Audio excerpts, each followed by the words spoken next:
base dito?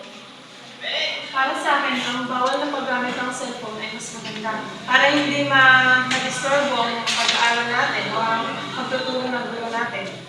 Okay? May gusto pa ba kayong maidagdag na patakaran para hindi ma-disturbo ang klase? Dress coding. Okay? Magsuot ng crop top or maiisip kalda or short. Okay, meron ka ba? Bawal makipag-usap sa katabi para syempre makapukas talaga sa klase. Yan, meron ka?